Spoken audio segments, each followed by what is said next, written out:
सलेश अलंकार। स्वागत है आप सभी का इस खास सेशन में। बात हो रही है संविधान सभा की। कैबिनेट मिशन का आगमन भारत में हो चुका है। देखेंगे इसी से आगे कह सकते हैं कि 24 मार्च 1946 को कैबिनेट मिशन भारत आता है। कैबिनेट मिशन भारत आता है।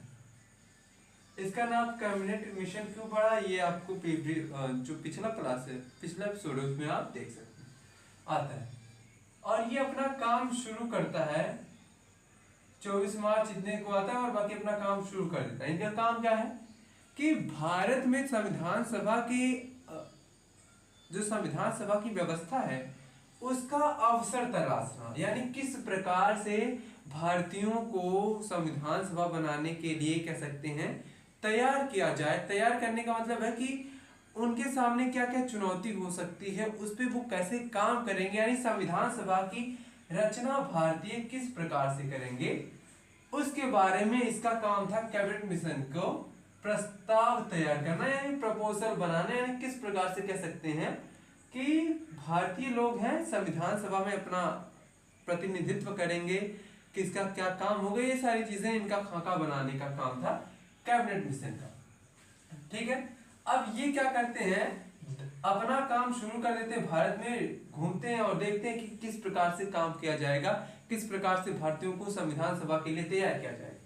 तो ये अपना 10 मई कह सकते हैं, 10 मई 1946 को प्रस्ताव पेश करते हैं। प्रस्ताव पेश करते हैं, कहां पेश करते हैं प्रस्ताव? भारतीयों के समक्ष।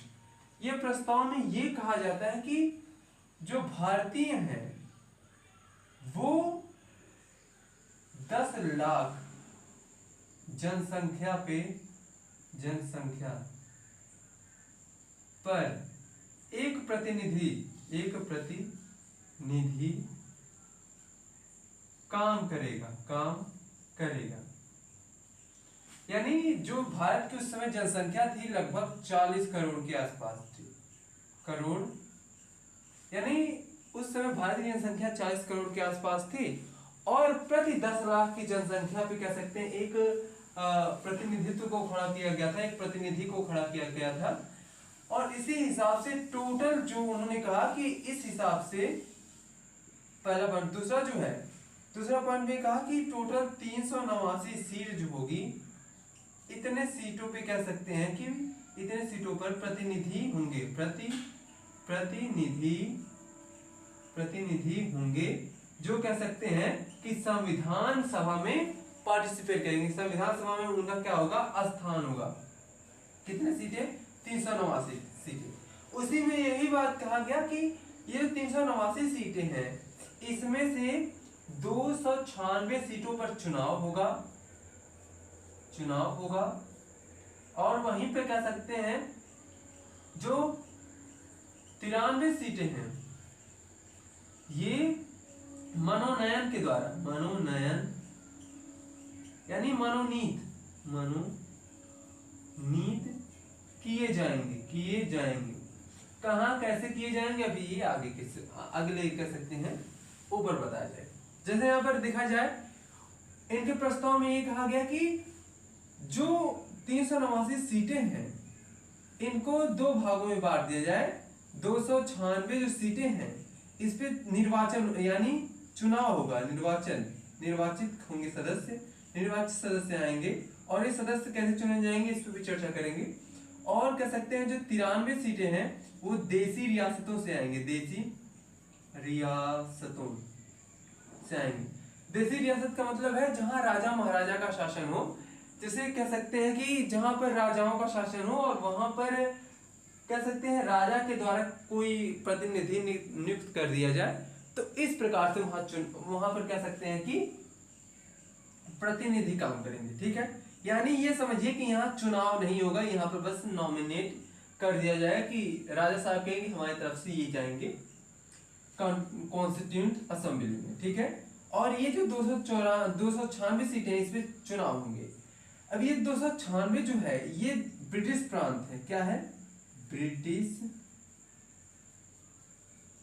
प्रांतों से ये चुनाव कराएंगे और ये देसी रियासतों से चुनाव ये मनोनीत होकर आएंगे, मनोनीत होकर आएंगे। ठीक है, यानी ब्रिटिश प्रांतों से 296 सदस्य चुन के आएंगे, देसी रियासतों से यानी राजा महाराजा जहां शासन करते हैं वहां पे कह सकते हैं कि 93 सदस्य चुन के आएंगे पूरे देश से। ठीक है, अब यहां पर देखेंगे जो 296 है इसमें दो प्रकार की चीजें हैं। 292 जो है ये ब्रिटिश प्रांतों से आएंगे। ठीक है, यानी यहां पर ब्रिटिश प्रांतों से आएंगे चुनाव होकर, और वहीं पर जो 4 सदस्य हैं ये भी चुनकर ही आएंगे, वो चीफ कमिश्नरी प्रांत से आएंगे, चीफ कमिश्नरी प्रांतों से आएंगे, यानी 292 क्या है कि ब्रिटिश प्रांतों से आएंगे और ये 4 क्या है, चीफ कमिश्नरी प्रांतों से आएंगे। ये उस समय जानते हैं कि 11 ब्रिटिश प्रांत थे, ठीक। अब आप कहेंगे तो इतने सदस्य क्या, अब एक ब्रिटिश प्रांत से कई सदस्य आ सकते हैं चुनकर। जैसे हमारे यहाँ कह सकते हैं कि एक जिले में जितने 3 या 4 या फिर कह सकते हैं 5, 10, 11 इस प्रकार से विधानसभा की सीट होती हैं, तो इस प्रकार से सदस्य चुन के आते हैं। तो उस समय 11 ब्रिटिश प्रांत थे और कह सकते हैं 6 चीफ कमिश्नरी प्रांत थे, लेकिन वहां पे सिर्फ 4 चीफ कमिश्नरी प्रांतों से ही चुन के आने वाले थे। तो 292 है वो ब्रिटिश प्रांत से चुनकर आए, मतलब निर्वाचित होकर आएंगे, और जो 4 है वो चीफ कमिश्नरी प्रांत से चुनकर आएंगे।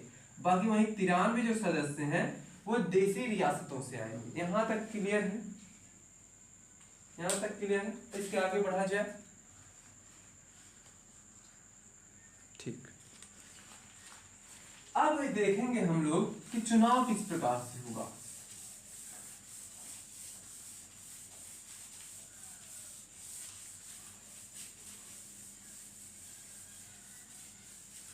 ये प्रस्ताव किया गया, ये सारी चीजें उनको बांटा गया। अब ये प्रस्ताव तो समझ में आ गया, प्रस्ताव को भारतीयों ने मंजूरी दे दिया और इसका चुनाव होता है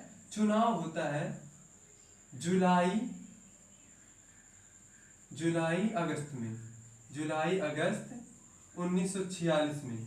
यानी जुलाई अगस्त 1946 में क्या होता है, चुनाव होता है।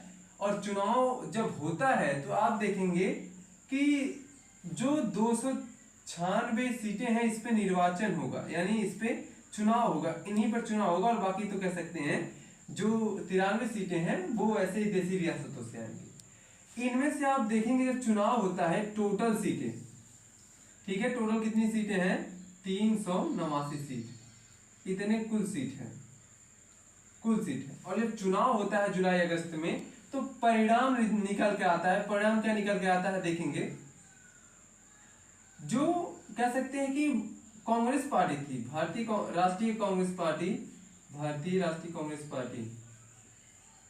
राष्ट्रीय कांग्रेस, ये क्या करती है, 208 सीटें जीतती है। वहीं अगर बात करें हम लोग मुस्लिम लीग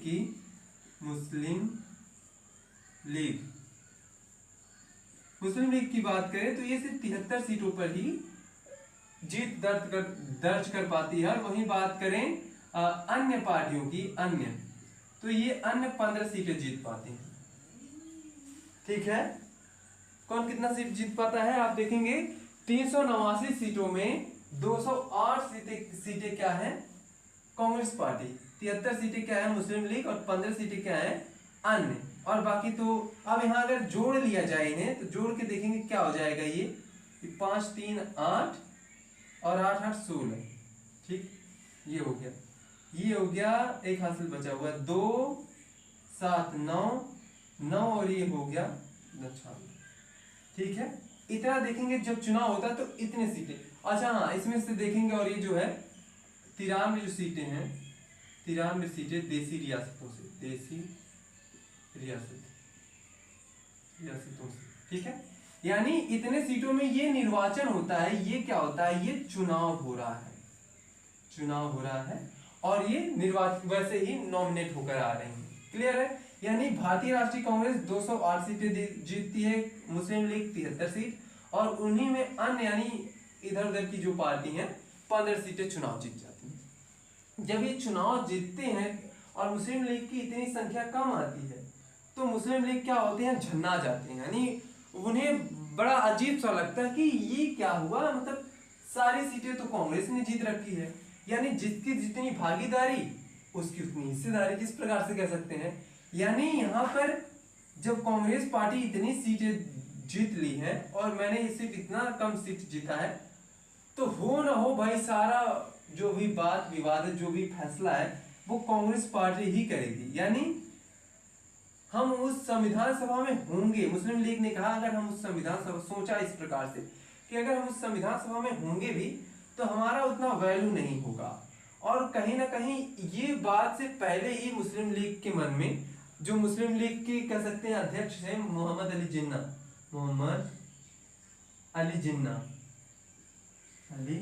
जिन्ना साहब, इनका कह सकते हैं 1933 से पहले ही, 1933 ईस्वी से पहले ही उनके मन में एक ऐसा ख्याल आया कि एक अलग ही राष्ट्र बने, ठीक है, एक अलग ही राज्य जो है एक्सिस्ट करे। 1933 से माफ करें, 1933 ईस्वी में ही उनके मन में एक ख्याल आया था कि एक अलग देश होना चाहिए, मुसलमानों के लिए एक अलग देश होना चाहिए। ये 1930 की बात जो है कह सकते हैं कि खुलेआम 1940 ईस्वी में 23 मार्च 1940 ईस्वी में लाहौर अधिवेशन होता है, लाहौर में मुस्लिम लीग का एक अधिवेशन होता है जिसमें वो खुल के कहते हैं कि हम, अगर हमें अपना एक कह सकते हैं नेता चुनते हैं, हमें अपना एक कह सकते हैं कि लीडर चुनते हैं, तो हम आपके लिए एक मुस्लिम देश के प्रावधान करेंगे, मुस्लिम देश बनाएंगे, एक मुस्लिम राष्ट्र बनाएंगे, एक मुस्लिम मुल्क बनाएंगे, और उसका नाम क्या होगा, पाकिस्तान होगा। क्या होगा, पाकिस्तान। उस समय तो जब ये बात 1940 में लाहौर अधिवेशन में मुस्लिम लीग के जिन्ना साहब ने कहा, तो उस समय बहुत बवाल सा हुआ और गांधी जी ने इनको समझाया बुझाया, किसी तरह से माने, लेकिन वो कहते हैं ना कि मन में जब जो चीजें चल रही होती है तो अब वो कोई ठान के बैठे कि मन में कि हमें यही करना है, तो भले ही कितना समझा लो बुझा लो, ऊपरी मन से तो वो कहेगा कि चलो ठीक है, लेकिन कहीं ना कहीं उसके मन में ये था, मुस्लिम जिन्ना साहब के मन में ये था कि उन्हें एक पाकिस्तान यानी एक देश की रचना करना। अब आप देखेंगे कि जब ये हुआ ये सारी चीजें और मुस्लिम लीग ने सिर्फ इतनी ही सीटें जीती, तो उन्हें लगा कि नहीं अब तो भाई कोई चांस ही नहीं है, अगर हमारी सीटें इतनी कम हैं विधान, तो लोग जो संविधान सभा होगी उसमें हमारी जो बातें हैं वो भी बहुत कम रखी जाएंगी। तो इन्हें एक अलग देश का पिता बनना था, मुस्लिम लीग मोहम्मद अली जिन्ना को अपने एक अलग देश का पिता बनना था, एक अलग देश का लीडर बनना था।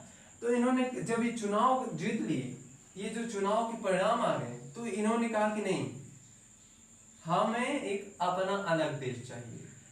क्या चाहिए, एक अलग देश चाहिए। अगस्त में ये कह सकते हैं, अगस्त में ये कह सकते हैं कि वो कर दिए हड़ताल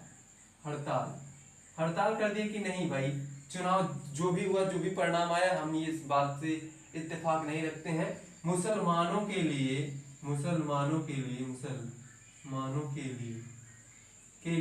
एक अलग देश का प्रावधान हो, एक अलग देश की व्यवस्था हो।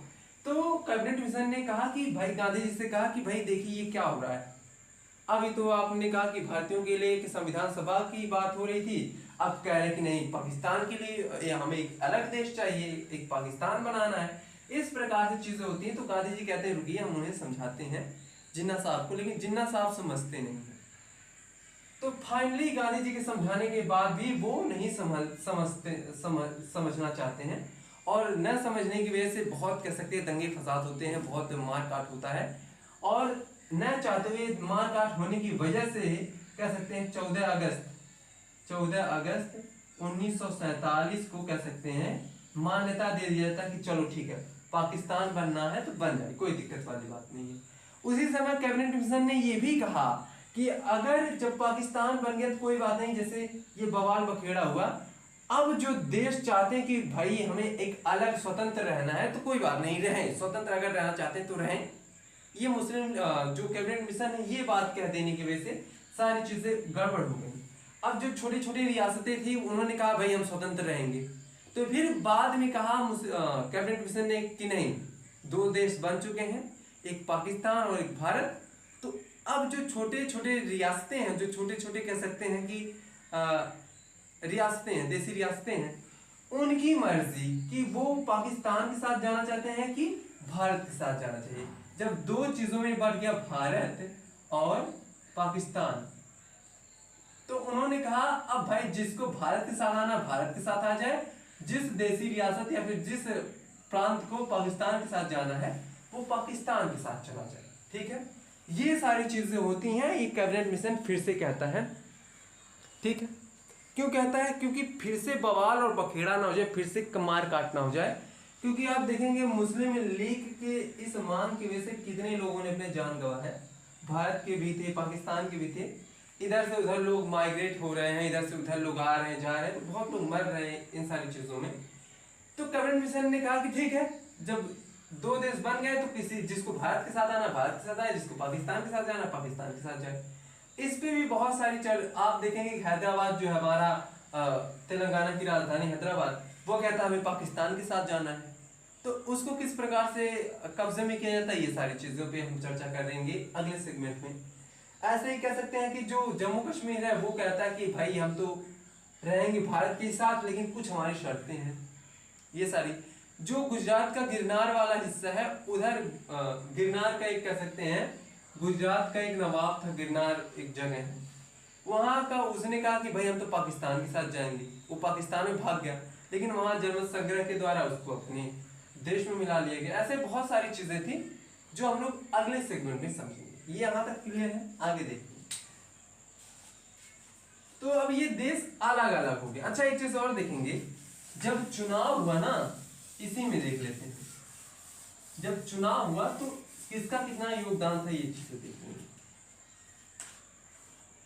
इन सारे चुनाव में टोटल की बात है, चुनाव में तो आप देखेंगे 15 महिलाएं थी, 15 महिलाएं चुनी गई थी